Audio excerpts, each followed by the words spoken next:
राजकीय, सामाजिक आणि सांस्कृतिक घडामोडींचं वर्तमान चित्र दाखवणाऱ्या ठाणे वर्तमानमध्ये मी नितीन बोरसे आपलं पुन्हा एकदा हार्दिक स्वागत करतो। सादर करीत आहोत आजच्या ठळक बातम्या। श्री स्वामी समर्थ सेवा आध्यात्मिक विकास केंद्र ठाणे मेटबंदर रोड येथे दरवर्षीप्रमाणे यंदा देखील अतिशय उत्साहाने दत्त जयंती उत्सव साजरा होतो आहे। 9 डिसेंबर ते 16 डिसेंबर या कालावधीमध्ये ह्या उत्सवाचं आयोजन करण्यात आलं असल्याचं श्री चेतन तांडेल यांनी ठाणे वर्तमानशी बोलताना सांगितलं। या दत्त जयंती उत्सवामध्ये सध्या मोठ्या प्रमाणामध्ये भाविक सहभागी झाले आहेत। गेल्या 36 वर्षांपासून हा उत्सव या ठिकाणी सुरू आहे। दररोज या ठिकाणी विविध धार्मिक कार्यक्रमांचं आयोजन करण्यात येत आहे।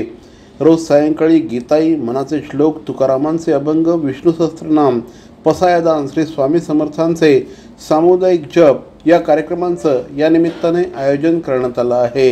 या कार्यक्रमाअंतर्गत अनेक भाविक या ठिकाणी श्री गुरुचरित्राचं वाचन देखील करत आहेत। या निमित्ताने आयोजित करण्यात आलेल्या महाप्रसादाच्या कार्यक्रमामध्ये देखील दररोज मोठ्या संख्येने भाविक सहभागी होत आहेत। आज या ठिकाणी नित्यस्वाहाकार आणि चंडीयाग या कार्यक्रमांचं आयोजन करण्यात आलं होतं।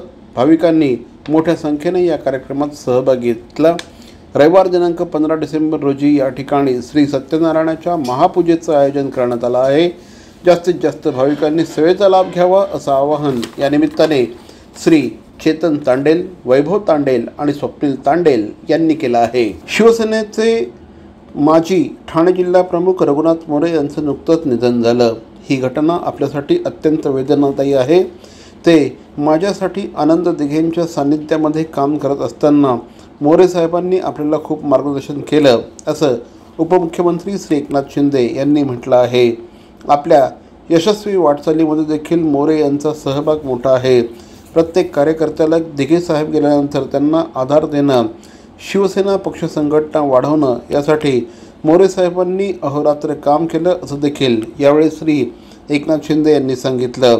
ठाण्यामध्ये धर्मवीर आनंद दिघे यांच्यानंतर शिवसेना संघटना सांभाळण्यासाठी मोरे यांनी जे काम केलं आहे ते अत्यंत महत्त्वपूर्ण आहे असं मत देखील यावेळेस श्री एकनाथ शिंदे यांनी व्यक्त केलं। CP Goenka International School, nurturing talent at young age for scholastics, sports and performing arts in global perspective. Proud to have world toppers and country toppers in 10th standard Cambridge examinations. Ranked the best emerging school by the Times of India for personality over percentage. CP Goenka is the intelligent choice. सर्व नागरिकांना आवाहन करण्यात येत आहे की सध्या डासांमार्फत पसरणाऱ्या dengue या आजाराचा प्रसार रोखण्यासाठी प्रत्येकाने पुढील प्रमाणे कार्यवाही करावी। डेंग्यू आजार एडिस इजिप्ती हा डास चावल्याने होतो। या डासांची पैदास साचलेल्या किंवा साचवलेल्या स्वच्छ पाण्यामध्ये होते। 8 दिवसांपेक्षा जास्त दिवस पाणी उघडे व साचून राहिल्यास त्यात डास अंडी घालतात। अंड्यांच्या अळ्या तयार होऊन पुढे डास तयार होतात। यासाठी आपल्या घरातील पाणी साठे उदाहरणार्थ बॅरल्स, पिंपे, टाक्या, हौद, रांजणे इत्यादी दर आठवड्याला रिकामे करून घासून पुसून कोरडे करून पुन्हा भरावे। 1 दिवस कोरडा दिवस म्हणून पाळावा। पाणी साठ्यांना घट्ट झाकणे बसवावीत किंवा जुनी साडी, चादर, धोतर यांनी बांधून झाकून ठेवावीत, म्हणजे डास त्यात जाऊन अंडी घालणार नाहीत। घराच्या गच्चीवर, आजूबाजूला, अंगणात कोठेही पाणी साचू देऊ नये। भंगार सामान उघड्यावर टाकू नये, उदाहरणार्थ टायर्स, प्लास्टिक सामान, कुंड्या, टाकाऊ वस्तू इत्यादी। अशा सामानात पावसाचे पाणी साठून त्यात डेंग्यूच्या डासांची पैदास होते। घरातील कूलर्स, फ्रीजच्या पाठीमागील ट्रे हे देखील वेळोवेळी कोरडे करावेत। लक्षात ठेवा, नुसत्या फवारणीने डास घनता कमी होत नाही, तर त्यासाठी डास पैदास ठिकाणे नष्ट करणे ही आपल्या सर्वांची जबाबदारी आहे। कोणताही ताप अंगावर न काढता जवळच्या शासकीय रुग्णालयात मोफत औषधोपचार घ्या।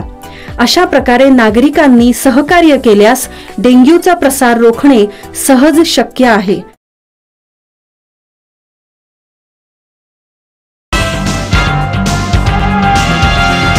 राष्ट्रवादी काँग्रेसचे अध्यक्ष शरदचंद्रजी पवार यांच्या वाढदिवसानिमित्त मोफत आरोग्य तपासणी शिबिराचं आयोजन श्री असद चौस यांच्या पुढाकाराने करण्यात आलं होतं. राष्ट्रवादी काँग्रेस पक्ष कार्यालय येथे या कार्यक्रमाचं आयोजन करण्यात आलं होतं.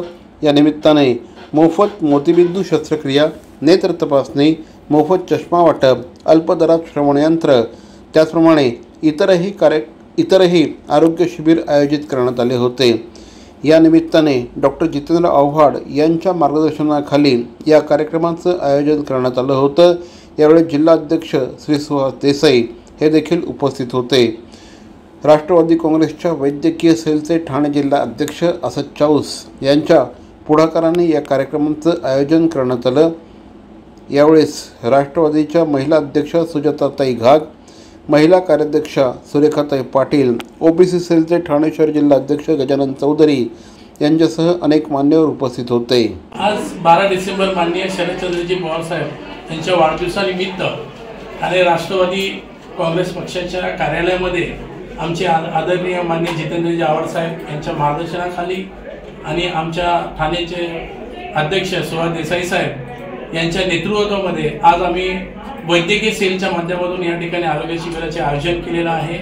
सर्व आरोग्यावरती जे काय गोरगरीब गरजू लोक असतील त्यांना या ठिकाणी मदत मिळवणे हा आरोग्य कॅम्प आहे. आयुर्वेदिक उपचार पद्धतीने गुण येण्यास काहीसा विलंब असला तरी आयुर्वेदिक उपचार घेणाऱ्यांकडे कल वाढतो आहे.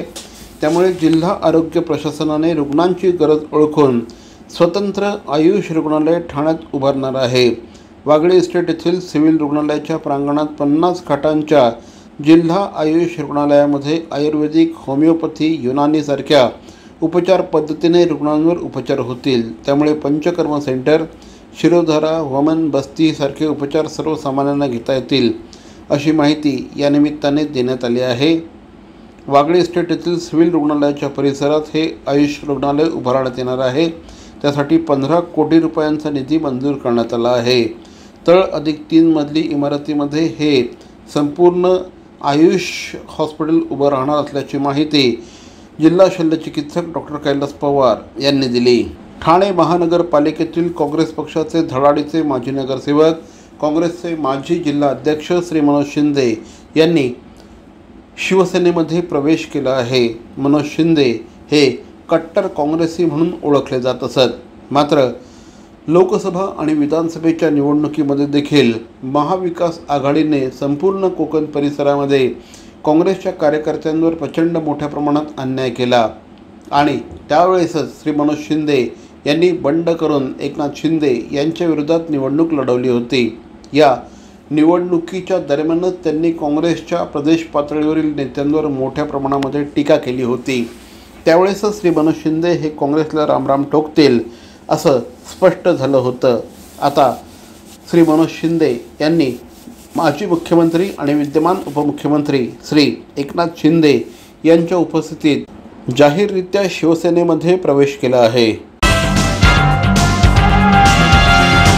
तर मंडळी, या होत्या आजच्या ठळक बातम्या. आपल्या काही सूचना अथवा समस्या असल्यास आमचा पत्ता Dadoji Konde stadium, shop number 16, Khatan road, Thane पश्चिम, दूरध्वनी क्रमांक 9820939420. तर मग पुन्हा भेटू उद्या याच वेळी याच ठिकाणी ठाणे वर्तमानमध्ये. तोपर्यंत धन्यवाद. जय हिंद, जय महाराष्ट्र.